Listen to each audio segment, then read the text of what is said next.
ఒకానొక కాలంలో అందమైన పచ్చని కొండల మధ్య సెలయేర్ల సవ్వడులతో కళకళలాడే కమలాపురం అనే ఒక ప్రశాంతమైన పల్లెటూరు ఉండేది. ఆ ఊరిలో ఏ ఇంటి ముంగిట చూసినా పాడి ఆవులు, పచ్చని చెట్లు ఎంతో ఆహ్లాదకరంగా ఉండేవి. ఆ ఊరిలోనే సీతా, గీత అనే ఇద్దరు అక్కాచెల్లెళ్ళు నివసిస్తూ ఉండేవారు. సీతకు 20 ఏళ్ళు, గీతకు 18 ఏళ్ళు. వారు చిన్న వయసులో ఉన్నప్పుడే వారి తల్లిదండ్రులు ఒక ఘోరమైన అంటువ్యాధి బారినపడి కన్నుమూశారు. ఆ చిన్న వయసులోనే ఆ ఇద్దరు ఆడపిల్లలు అనాథలయ్యారు.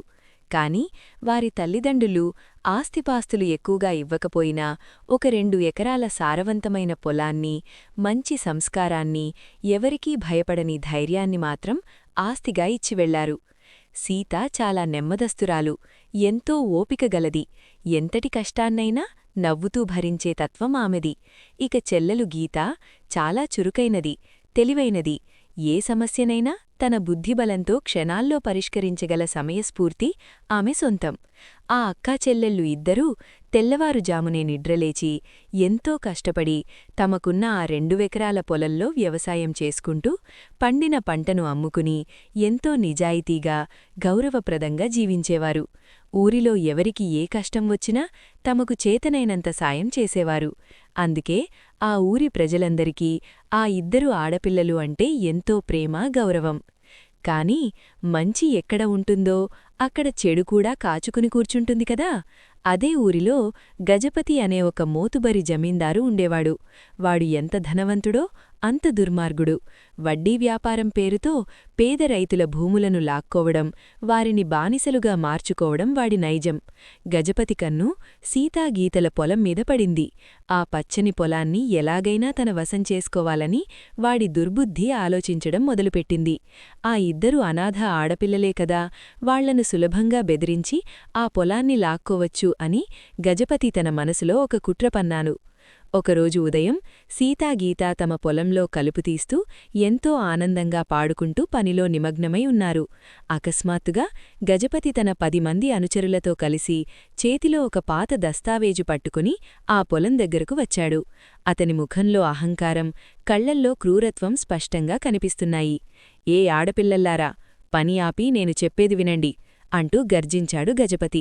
ఆ మాటలకు సీత కొద్దిగా భయపడినా గీత మాత్రం ఏమాత్రం బెదరకుండా ముందుకు వచ్చి, ఏంటి జమీందారుగారు, మా పొలంలోకి మీ అనుచరులతో ఇలా దౌర్జన్యంగా వచ్చారు?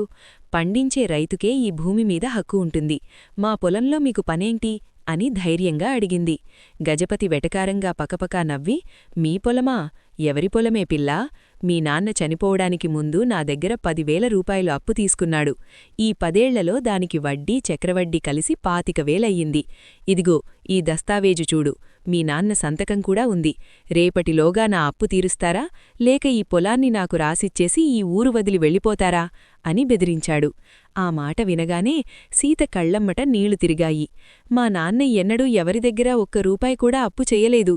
మీరు అబద్ధం చెబుతున్నారు, ఆ కాగితం నకిలీది అని సీత ఏడుస్తూ అంది. కాని గీత మాత్రం కోపంతో రగిలిపోతూ, అన్యాయంగా మా భూమిని లాక్కోవాలని చూస్తే మేము ఊరుకోము.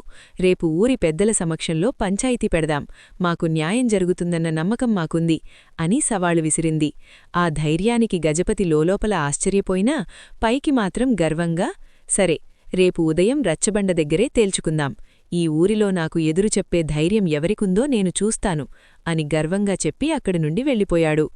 మరుసటి రోజు ఉదయం సూర్యుడు ఇంకా పూర్తిగా రాకముందే కమలాపురం ఊరి మధ్యలో ఉన్న పెద్ద మర్రిచెట్టు కింద ఉన్న రచ్చబండ దగ్గర ఊరి జనం మొత్తం గుమిగూడారు. గ్రామ సర్పంచ్ మరియు పెద్దలందరూ ఆసీనులయ్యారు. ఒకవైపు కండబలంతో, ధనబలంతో విర్రవీగుతూ గజపతి తన మనుషులతో నిలబడి ఉంటే, మరోవైపు నిజాయితీనే ఆయుధంగా పట్టుకుని నిలకడైన మనసుతో సీతాగీత ఇద్దరు అక్కాచెల్లెళ్ళు నిలబడి ఉన్నారు. ఊరి జనాలందరికీ ఆ జమీందారు గజపతి మోసగాడని తెలుసుకాని వాడికి ఎదురుచెప్పి వాడి ఆగ్రహానికి గురవ్వడానికి ఎవరూ సాహసించలేకపోయారు. పంచాయితీ మొదలైంది. గజపతి తను తెచ్చిన ఆ నకిలీ దస్తావేజును సర్పంచ్ చేతిలో పెట్టాడు. చూడండి సర్పంచ్ గారు, వీళ్ల తండ్రి నాకు బాకీపడి చనిపోయాడు. ఇప్పుడు ఈ పొలం చట్టబద్ధంగా నాకే చెందుతుంది. ఈ పిల్లను పొలం ఖాళీ చేసి వెళ్ళిపోమనండి అని పెద్ద గొంతుతో వాదించాడు. సర్పంచ్ ఆ కాగితాన్ని చాలాసేపు పరీక్షించి అందులో ఉన్న సంతకం వారి తండ్రిదే అనిపించేలా అత్యంత నైపుణ్యంగా ఫోర్జరీ చేయబడి ఉండడం చూసి ఎటూ తేల్చుకోలేకపోయాడు. అమ్మ గీతా, ఈ దస్తావేజు చూస్తుంటే నిజమే అనిపిస్తోంది. గజపతి చాలా బలవంతుడు. మీరు మీ పొలాన్ని అతనికి ఇచ్చేయడమే మంచిది అని సర్పంచ్ నీళ్లు నములుతూ చెప్పాడు. కాని గీత ఏమాత్రం భయపడకుండా ముందుకు వచ్చి, అందరికీ నా నమస్కారం ఇలా అంది. పెద్దలందరికీ నా విన్నపం. ఆ పత్రం పూర్తిగా నకిలీది, కాని దానిని నిరూపించడానికి మా దగ్గర ఎలాంటి ఆధారాలు లేవు అని గజపతిగారు ఎంతో నమ్మకంగా ఉన్నారు. అయితే ఆయనకు నిజంగా ఆ ఆస్తిమీద హక్కు ఉంటే నేను ఆయనకు ఒక సవాలు విసురుతున్నాను. దానికి ఆయన అంగీకరిస్తే ఆయన అడిగినట్లే ఈ పొలాన్ని ఆయన పేరుమీద రాసిచ్చేస్తాం అని ధైర్యంగా చెప్పింది. ఆ మాటలకు గజపతి అహంకారం దెబ్బతింది. ఇద్దరు అనాథ ఆడపిల్లలు తనని అందరి ముందు సవాలు చేయడాన్ని వాడు జీర్ణించుకోలేకపోయాడు. ఓహో, నీ సవాళా? చెప్పు, ఎలాంటి సవాలు విసిరినా నేను నెగ్గుతాను. ఆ తర్వాత మిమ్మల్ని ఈ ఊరి నుండే గెంటలిస్తాను అన్నాడు కోపంగా. గీత చిరునవ్వు నవ్వి, అలాగే జమీందార్గారు, అయితే మీరు నాకు 3 పరీక్షలు పెట్టండి. మీరు ఎలాంటి ప్రశ్నలు అడిగినా లేదా ఎలాంటి పనులు చేయమన్నా మేము చేస్తాం. ఒకవేళ మేము మీరు పెట్టిన ఆ 3 పరీక్షల్లో గెలిస్తే మీరు ఆ దస్తావేజును చింపేసి మా జోలికి ఎప్పుడూ రానని ఊరి పెద్దల ముందు ప్రమాణం చేయాలి. ఒకవేళ మేము ఓడిపోతే మీరు అడిగినట్లే పొలాన్ని మీకు రాసిచ్చేస్తాం అని ధైర్యంగా చెప్పింది. తమ చేతిలో ఉన్న పొలాన్ని ఈ పిల్లలు ఎందుకు పందెంగా పెడుతున్నారో అర్థంకాక ఊరి జనం కంగారుపడ్డారు. సీత కూడా భయంగా గీత చెయ్యి పట్టుకుంది. కాని గీత కళ్లతోనే తన అక్కకు ధైర్యం చెప్పింది. గజపతి ఆ సవాలు విని పకపకా నవ్వి, ఇదే, ఈ పందెం నాకు చాలా ఇష్టం. రేపు ఉదయం సూర్యోదయం సమయానికి మీరు నా ఇంటికి రావాలి. నేను చెప్పిన పనులు చెయ్యాలి అని చెప్పి వెళ్ళిపోయాడు. మరుసటి రోజు ఉదయం ఊరి జనాలందరూ గజపతి ఇంటి ముందు గుమిగూడారు. సీతాగీతా ఇద్దరూ ఎంతో ప్రశాంతంగా గజపతి ఇంటికి చేరుకున్నారు. గజపతి వారిని చూసి నవ్వి తన మొదటి పరీక్షను చెప్పడం మొదలుపెట్టాడు. ఇదిగో నా మొదటి పరీక్ష. మీరు మార్కెట్కి వెళ్లి ఒక వస్తువును కొని తీసుకురావాలి. ఆ వస్తువు కొనడానికి నేను కేవలం ₹1 ఇస్తాను. కాని ఆ వస్తువు ఎంత పెద్దదిగా ఉండాలంటే ఆ ₹1 కొన్న వస్తువు నా ఇంట్లో ఉన్న అతిపెద్ద గదినంతా పూర్తిగా నింపేయాలి. ఆ గదిలో అనువంత ఖాళీ కూడా ఉండకూడదు. సాయంత్రంలోపు తీసుకురండి అని తన కుటిలమైన నవ్వు నవ్వాడు. ₹1తో ఒక పెద్ద గదిని నింపే వస్తువు ఏం దొరుకుతుందని ఊరి జనం అంతా ఆశ్చర్యపోయారు. ఇదొక అసాధ్యమైన పని అని అందరూ అనుకున్నారు. కాని గీత ఏమాత్రం తొణకకుండా ఆ ₹1ని తీసుకుని తన అక్కతో కలిసి బజారుకు వెళ్ళింది. సాయంత్రం కాగానే ఇద్దరూ ఒక చిన్న సంచి పట్టుకుని గజపతి ఇంటికి వచ్చారు. ఏంటి గీతా, ₹1తో నా గదిని నింపే వస్తువు తెచ్చావా అని వెటకారంగా అడిగాడు గజపతి. అవును జమీందార్గారు, దయచేసి ఆ గది తలుపులు కిటికీలు అన్నీ మూసేయండి అని గీత అడిగింది.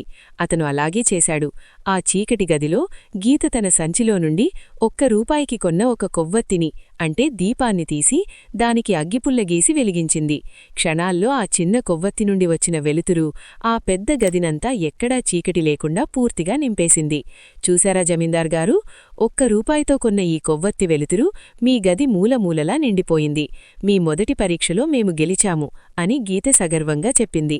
ఊరి జనమంతా గీత తెలివితేటలకు చప్పట్లు కొట్టారు. గజపతి ముఖం అవమానంతో మాడిపోయింది. కోపంతో రగిలిపోతున్న గజపతి 2వ పరీక్షను ప్రకటించాడు. సరే, ఇందులో నెగ్గావు. ఇప్పుడు నా 2వ పరీక్ష. మీరు రేపు నా దగ్గరకు రావాలి. కాని మీరు పగలు రాకూడదు, అలాగని రాత్రి కూడా రాకూడదు. నడిచి రాకూడదు, అలాగని వాహనం మీద కూడా రాకూడదు. ఈ షరతులు పాటించే నా దగ్గరకు వస్తేనే 2వ పరీక్షలో గెలిచినట్లు అని ఒక అసాధ్యమైన చిక్కుముడిని విసిరాడు. ఈ మాటలు విన్న జనం ఇక ఆ పిల్లలు ఈ పొలం కోల్పోవడం ఖాయమనుకున్నారు.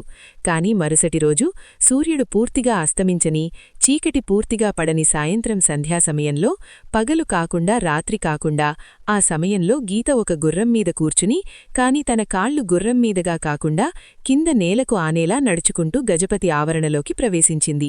అంటే ఆమె పూర్తిగా నడవడం లేదు, అలాగని పూర్తిగా వాహనం గుర్రం మీద కూర్చోలేదు. గీత సమయస్ఫూర్తిని చూసి గజపతికి చెమటలు పట్టాయి. ఊరిజనం గీత తెలివికి జేజేలు పలికారు. ఇక లాభం లేదని గజపతి ఒక పెద్ద కుట్ర పన్నాడు. అప్పటికప్పుడు ఊరిజనాలందరినీ ఉద్దేశించి ఇలా అన్నాడు. సరే, ఈ ఆడపిల్ల చాలా తెలివైనది. ఇప్పుడు చివరిదైన 3వ పరీక్ష. దీనికి నా అదృష్టం, వీళ్ల అదృష్టం ఏమిటో తేలిపోవాలి.